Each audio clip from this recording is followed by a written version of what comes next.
Hello, welcome back to the woods. Now, as some of you are probably aware, I am outdoors all the time, not just as a hobby, it's my job. I am out teaching and I have to teach regardless of the weather. Now, in the summer months, it's wonderful. In the spring, fantastic. In the autumn, there couldn't be a better place to be. But sometimes in the winter, well, it's not everyone's cup of tea, and it does take a little bit of getting used to. So what I thought I'd do, I would share with you, well, the things that I do to make my life a little bit more comfortable through these winter months. The little top tips that I've gained that I'm now going to share with you. So we all know the obvious ones. Dress loose and in layers, the colder rule, all of those things, and they're all very, very valid. But these ones that I'm going to share with you are just ones that, well, as I said, they make my life a little bit more comfortable, and they could make your life a little bit more comfortable. The first one that I'm going to share with you is, well, always carry a dry space to sit on or kneel on. And what I mean is, one of these. You get them in garden centres, they're really, really cheap, and it gives me something dry and insulated that I can sit on. Or if I'm teaching and I'm doing a lot of kneeling, which I tend to, it means I'm not kneeling on the wet ground. Particularly as you get older, cold and wet, it gets into your joints, particularly my knees. So having one of these that I've always got with me tucked down the back of whichever pack I'm using, well, it just makes a whole lot of sense.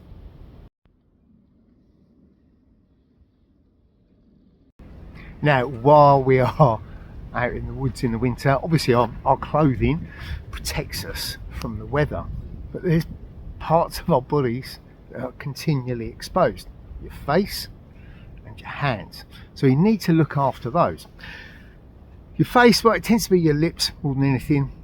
First sort of cold spell that you get, they start to get sore, crack, split, etc. So I always carry a little tin of Vaseline. I can apply that to my lips and it just stops that from happening. It can be painful, but you can also get infection in there, etc, etc, and all round, well, just put some of this on, it saves all of that. Obviously this can also be used on your hands if you need to, and also it can be there to help you out fire starting when it's very, very wet. Also, once the tin is empty, you can knock yourself up a little stealth stove, and if you don't know what that is, well, just go and look it up on my channel in the playlist. It shows you how to make a cracking little stove out of one of those. So carry Vaseline. Also for your hands, as I said, Vaseline can be used, but something like this. Now hands, yeah, it's not so much about having soft hands. I'm not really worried about that, but what tends to happen is where your hands are continually getting wet and drying out, it really does affect the skin. The areas particularly around the tops of my nails, if I don't do it, well, they all split and crack and bleed, and again you can get those infected, etc. So you just get in a routine of carrying this with you, and just periodically through the course of the day just bang it on, particularly if the weather's wet. So any of these generic hand creams, I use this Norwegian formula one. It's very good, I've used it for years and it works very, very well. Now the weather in the UK is notoriously changeable, and this winter, well, we've had everything. We've had very mild temperatures. We had a Saturday night a few weeks ago where it was 15 degrees, mad, followed by a week where there was sub-zero temperatures, snowfall in some parts of the country, including around here in southern England. And so it's very up and down, and so it can be very mild, it can be very cold, it can be dry, more often than not it's very, very wet. And so you need to have a clothing system that is flexible, and well, we all know we use the layer system, and that way you can regulate it, you can tailor your clothing to exactly meet what's happening in the environment. And if you're carrying it with you, you can change it through the day, because the day might start off really, really cold, but by the middle of the day, well, it could be really, really warm. Or it could start warm and then gradually get colder or wetter. So your clothing system, using the layer system, should cover you for all bases if you've got it right. But there tends to be areas that people forget, because your layer system isn't confined only to the clothing on your body. It also should cover your head, your hands, and your feet too. So that's what we're going to look at next. So we'll start at the top, on the head. So I always tend to wear a ball cap pretty much year round. And the type of cap that I use, it's a waxed cotton one. And what I do is, in the summer months, I give it a scrub, I wash the wax out. In the winter months, I reapply the wax to help keep the weather out. So it gives me a good, flexible, year-round head covering. The peak visor keeps the sun out. It also, this time of year, helps to keep the rain off my glasses and the wind out of my face a bit.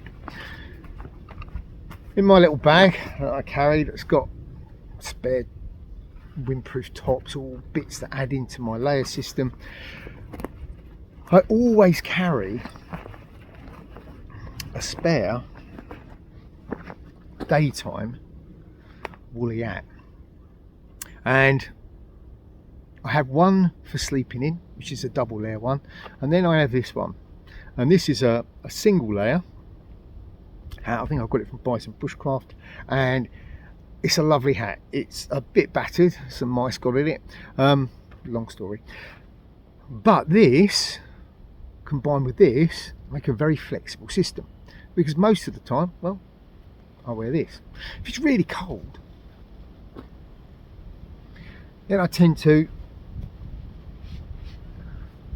bung this one on, and it just helps to insulate my head. So I've got two hat options: cold, dry. But there are some days when the weather's really messing you around, and it's what I call a two hat day. And I can wear this over the top. Now I see quite a few people on Insta, and a lot of people wear the ball cap, and then in the winter they put a woolly hat on over the top. That doesn't work. This works because the woolly hat is there keeping your head warm. It's trapping that insulation. It's keeping the warm air close to your head. This helps to seal all of that in, and it keeps the water out. So surely a better option. If you've got the wool on the outside, it's not doing its job to its peak performance. Yeah, it'll keep your head a bit warmer, but it won't keep your woolly hat dry. So by carrying two hats, it's going to give you three headwear options. It's a good, flexible, year-round system. And for me, over the years, this has worked really, really well. So give it a go. It's a really, really good little system. So next up, we're going to look at your hands. Again, in my little bag. In here, I have my hand coverings. Now, I use, again, the layer system. And the base of my layer system, it says digging around in the bag, are these. And these, all these are little cheapo Meraclon gloves. And if my hands are cold, these little one size fit all gloves are excellent. They are really, really good. They keep your hands warm, and it's almost instant warmth. Doesn't matter if you get them wet, they still insulate. And they are a great bit of kit, and they are also very, very cheap. Now, if it's windy, or the weather's particularly pooey, then what I can do, as well as these, is I can use these, and some of you will recognise these. These are my leather work gloves. And these, if I'm handling hot pans around the fire, or I just need to protect my hands if I'm gathering wood, etc., help to protect. But they also make a good environmental and windproof barrier over my little Mericlon gloves. So again, I have that layer system. So it's a really, really good, flexible little system. Lightweight gloves, working gloves. And for most of the time, that works really, really well. I also quite like the fingerless type mitts. And I will often carry a pair of those as well. And they give you that option of obviously having your fingertips free. So those, again, can be used as part of your layer system. If it's really, really cold, well, then I'd go over to these, and these are a set of homemade mittens. Ventile and Cordura on the outside, all adjustable, and if it's snowy and horrible and generally a bit grim and I'm out and I've got to be out all day and my hands need protecting, again, these are a layered system because you can slide the duffel liners out, which again gives you that flexibility. What it also gives you is when they get wet, which they always do, particularly if you're working in snow, because you can take them apart, they dry out quicker. So yeah, hands done.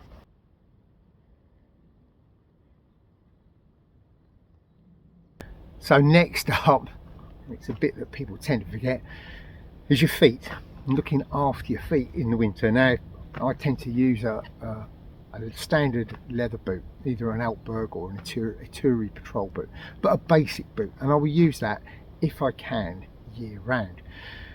Obviously summer months I tend to apply just polish to them. The winter months prior to the season starting, then I'll put a dub-in or a G-wax, one of those types of proofers to treat the leather, and that helps to keep my feet dry. Inside, well, I tend to use a thin sock, usually bamboo or Mericlon, sometimes cotton, and then over that a much thicker wool sock. I tend to use the Issue Arctic socks or the Aircrew wool socks, which are great. They're really good at keeping your feet nice and toasty warm. But as well as your boots and your socks, think about other things as well. Now I, this time of year, tend to wear gaiters, standard cotton canvas gaiter. It helps a little bit with the mud, etc. on your boots, but what it also does, and I mentioned mud because when you're outdoors all the time, everything gets covered in mud at this time of year, particularly bottoms of your trousers. Gaiters stop that happening. All the crap goes onto your gaiters, not onto your trousers. So at the end of the day, when you're in camp, you can take the gaiters off and you can put the mud and everything off to one side. So gaiters would be my top tip to go with your footwear. Now, as I said, I tend to wear a leather boot. I'm not a big fan of Gore-Tex lined boots. I've had issues with them over the years, and also they only last, well, for as long as the Gore-Tex lasts, because they still got stitch holes, etc. And what you end up with is 9 times out of 10 is your Gore-Tex degrades and you end up with a leaky boot in the end. So if the weather is very, very wet for a long period, or if you get snow, and snow soaks through leather boots in no time at all, you need a different solution. And what I went over 2 years ago with these, and these are pack boots, and essentially you've got a leather top with a sewn in tongue, these big old D-rings on them, and then the bottom of the foot is just rubber. It's a welly basically with a leather top, and you can get, I think there's the LL Bean, the famous ones, and they do those as a basic straightforward boot. They also do an insulated one. This one is a Sealand one, and inside you have a separate bootie. And what I tend to do in the winter, if it's very wet, slushy, etc., etc., is I'll wear these. I tend to just wear one pair of thick wool socks inside these, and that keeps my feet dry and toasty warm. If it's really cold and the ground's cold, well, what I tend to do is in the bottom I put kitchen foil. It just helps with that insulation. You can also put the good old mesh insoles, those ones that I use in the summer. They work very well inside of these, and it helps trap that little layer of air underneath your foot that your foot warms. So pack boots, I've used these for years. I think these have got to be, I don't know, about 12, 14 years old, and I've used them pretty much every winter. They are a great bit of kit. I've always got toasty warm and dry feet as a result.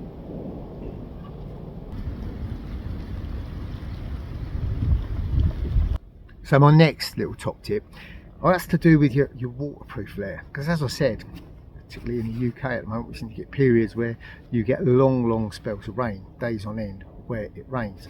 I think we've now got another storm front forecast, which is going to bring us that days and days of rain, which if you can get indoors and get out of it, great. But if you're working outdoors, you can't always. So invest in a set of waterproofs. Yeah, but you've all got waterproofs anyway. And this is, a lot of you guys will recognise this is one of the little issue pack like Gore-Tex jobs. Great bit of kit, will keep the weather out to a degree. It will keep you dry, but after days and days of rain, these just wet out. So my solution is, don't just carry these, right? Also always carry, you guessed it, a waterproof poncho. And that way, if the weather is really poo, right, pull this on initially, and then that will help to keep your warm layers underneath relatively dry. But when it starts hammering down and you're thinking this is in for the rest of the day, that's when you pull this, your poncho, on over the top.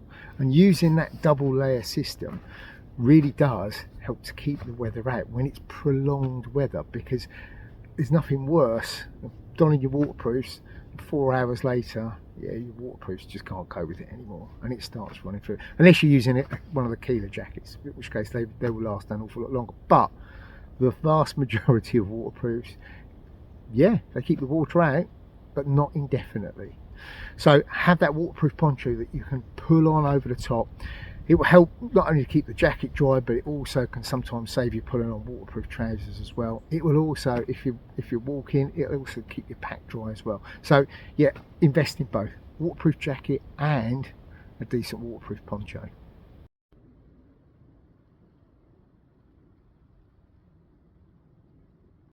Now there is a downside to all these layers that you're going to be chucking on. It makes it very difficult to get to the kit that you need through the course of the day, because if you've got stuff stashed in pockets, or if you've got stuff on your belt, well, it's going to be under lots and lots of layers. So what I've done, and I've done it for years, is I have a little survival necklace, and on there I've got bits and pieces I need through the day. So the ferro rod, because I'm always going to want to be able to get a stove alight so I can get a brew on the go. I've also got a whistle on there. I've also got a little small torch on there, as well as a little pocket knife. I mean, this one's a little open L garden knife, but it could be a Swiss Army knife. Whatever item that you need as a cutting tool through the course of the day. It's small, it's light, and it's easily accessible. Even when you've got loads of gear on, it's literally just a case of pulling it up like that, and it gives you those tools you need, and they're at hand. And that is the big thing, because by having it there, you're not trying to get in under the layers, particularly when the weather's coming in. You don't want to start peeling layers off to get to something that's on your belt. By having it around your neck, and it doesn't have to be the full size tools, just I say little ones that will make your life easier. So a little survival necklace, make yourself one up. Actually, it's going to be the subject of the next video, so keep your eyes on the channel for that one.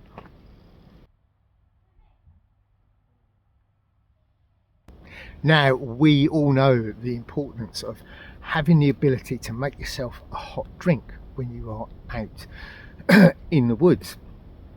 If it's really cold, just getting the process of getting a brew on and drinking a hot drink, putting a warmer fluid into that core area, maybe to help raise it up again, is very, very important.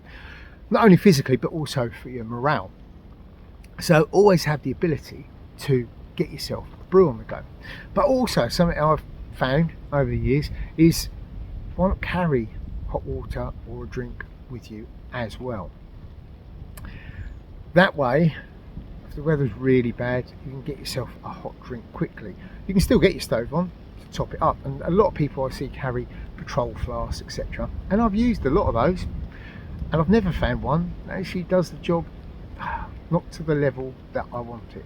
What I want is something that will keep a drink hot for me for a good 8 hours, and something that I can go back to, because I might not want to drink it all in one go. I might just want to sip a little bit of water, a little bit of warm drink. And the trouble is with the petrol flasks, as soon as you open the top of them, or you open the little thing out at the top and drink out of them, well, what tends to happen is the heat escapes and it soon goes cold, or at least that horrible lukewarm. No one wants a lukewarm cup of tea. Comes that rain I was on about. So what I've started carrying, and I started carrying this a few years ago, it's one of these, an insulated drinks bottle. Everyone thinks these are for cold drinks, but they will keep things hot as well. They're a double skinned flask, and because they've got a narrow opening at the top, these will keep things hot for a very long time, at least 8 hours. And as you can see, still steaming.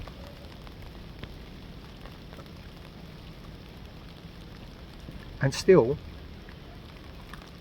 quite hot to drink. You might have to put a splash of water in. Now that was made 8 hours ago, and it still keeps stuff really, really hot. This isn't the first time I've drunk out of it. When I first got here, I had a swig out of it then. So the cap has been open. These will keep the drinks hot for a long time.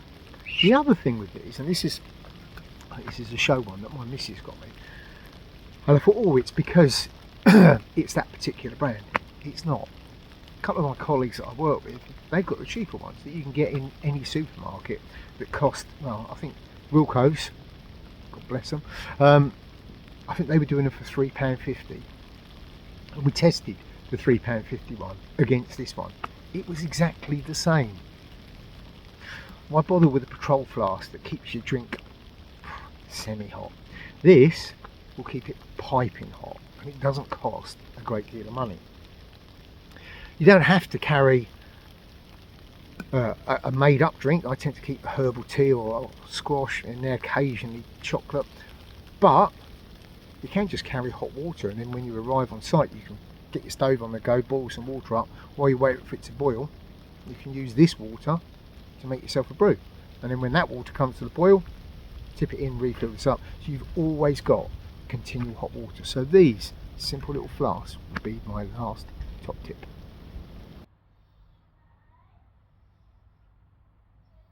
So there you go, those are my winter bushcraft top tips. And as I said, they're not ones that I've read about in a book, etc. It's stuff that I've done and has gradually evolved over the last 18 or so years. So hopefully you might find some of those useful. Some you might already do, but some of those you may not have even thought about them. But give them a go, it will help you out. Now, my giveaway for this week is going to be a knife from Beavercraft. It's the one that I reviewed earlier in the year. I'll put a picture of it up in a moment, and